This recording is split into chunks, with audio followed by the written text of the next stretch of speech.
Hello everyone, my name is Xinyue. I am a senior student at New York University in the US. The paper I will be presenting today is titled Research on the Current Situation of the Sharing Economy, and I will share my screen. Let me see.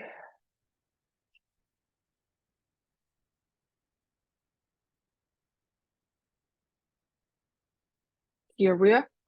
We will talk about the general introductions, the case studies, a survey about sharing economy, and recommendations and conclusion.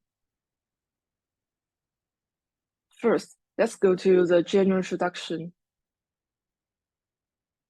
Someone may be curious, what is a paper? And my paper is about marketing research about sharing economy. And I will only focus on the range of B2C section, which is business to consumer section. And I will consider the companies that provide sharing products for consumers, and I will not consider the customer to customer section. As for methodology, I will use qualitative research, case analysis, and comparative analysis.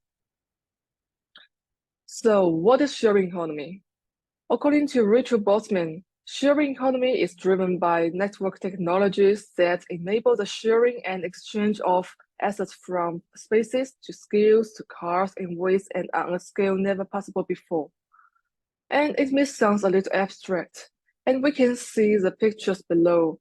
These are all the examples of sharing economy. And first, the Uber and Lyft. We know they have sharing cars, and we can take the car with a stranger, and the driver will take us to the similar destination. And here's the sharing bicycle, city bike in New York City. And here's the sharing power banking. We can just scan the code and get the sharing power banking. And it's very popular in China.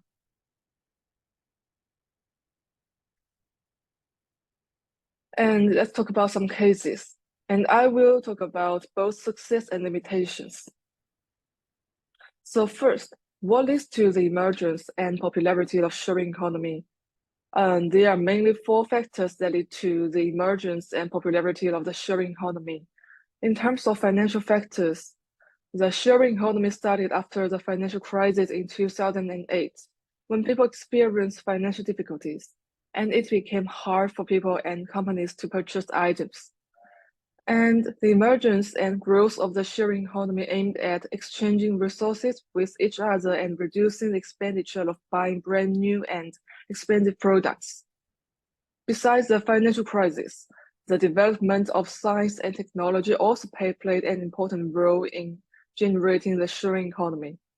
Technological developments and advanced digitalization motivated the emergence and rapid growth of the sharing economy.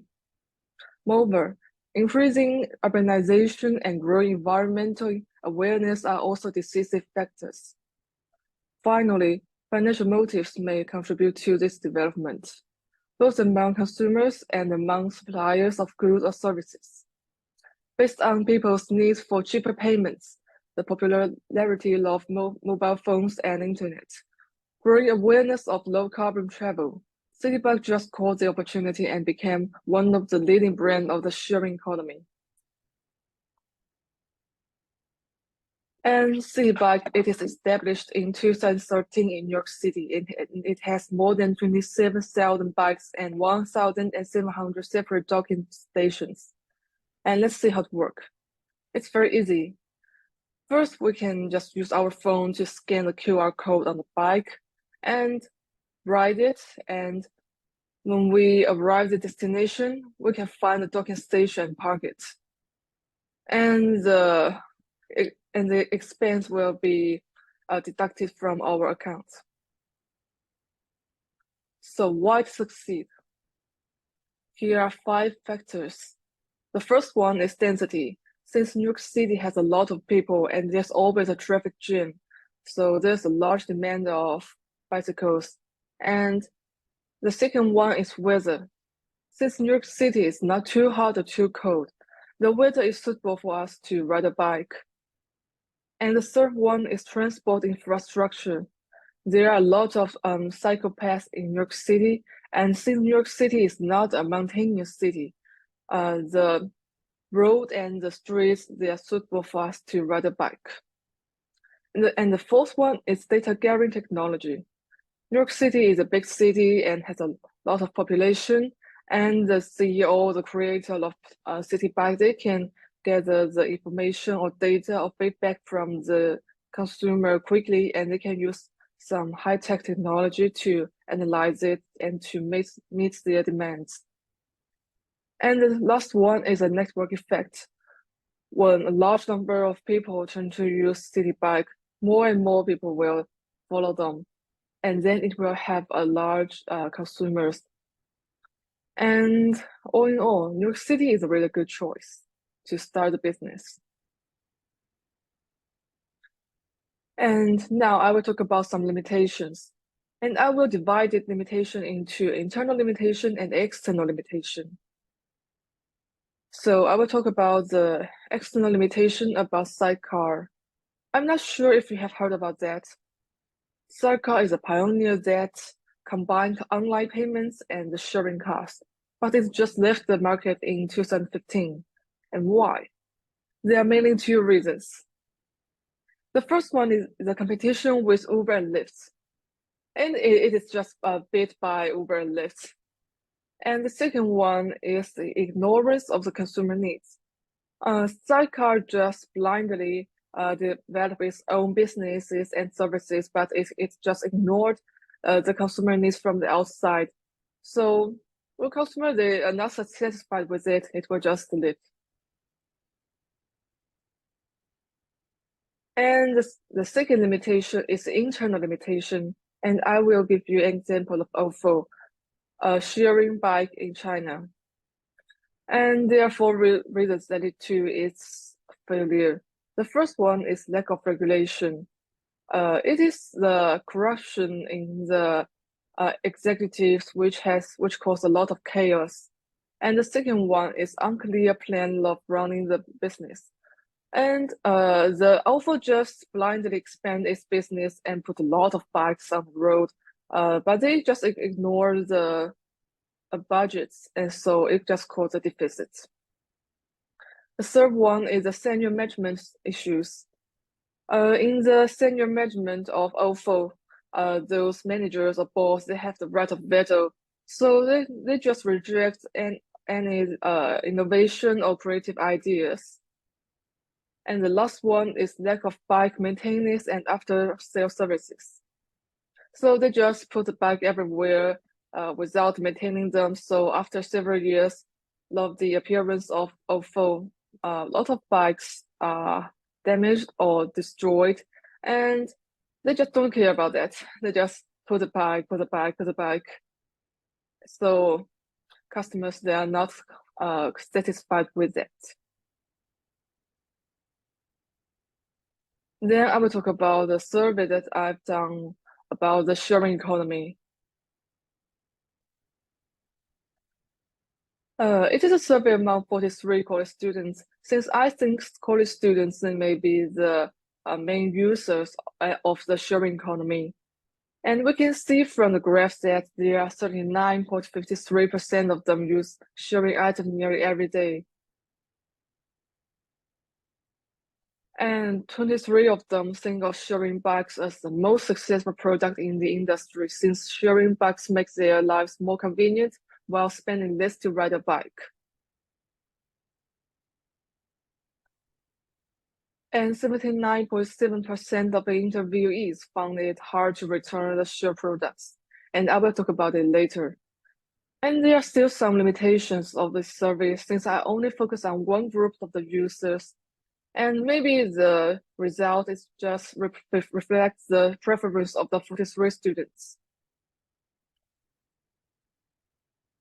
And based on the survey and the analysis in the previous slide, I will give some recommendation and conclusion.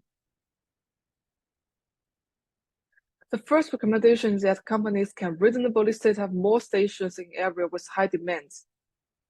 And since the students, they mentioned that it is hard to find the return station, so I personally recommend that some businesses like City Bike or some sharing power banking companies, they can just set up more stations in the residual community, so people can just return the products when they come back home. And the second recommendation is for some new companies. According to the students and their surveys, they mentioned that they really wish some umbrellas and books can be shareable. So this gives the opportunity for the new businesses that they can just create more sharing goods. And I hope it can be really shareable in the future. And the third recommendation is that companies should care about the quality of those sharing products, and the functions of products need to be improved with time. And here's an example of sharing power banking. When sharing power banking first appeared in China, it was really popular and a lot of people use them. But after several years, when people's phones updated and they changed the phones, they found that the charging speed is become too slow, which means that the sharing power banking they should improve themselves to meet the growing demands. And here are the conclusions. First, there are abundant consumer needs in the industry, which means that there's a large potential in the sharing economy. And the second one is that businesses, companies, they should use technologies to collect data to understand their consumers, and it can help them to better know their demands and meet their satisfaction. And the third one is that for the established companies, they should timely improve their products to meet the growing needs of the consumers.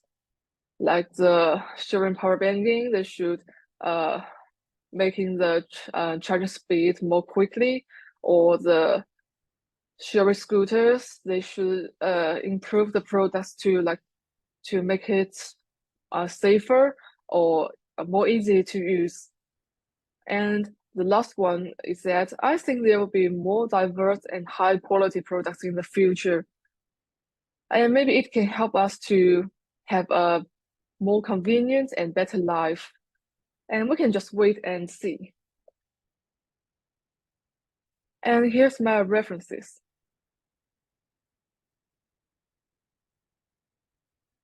And that's all. Thank you very much.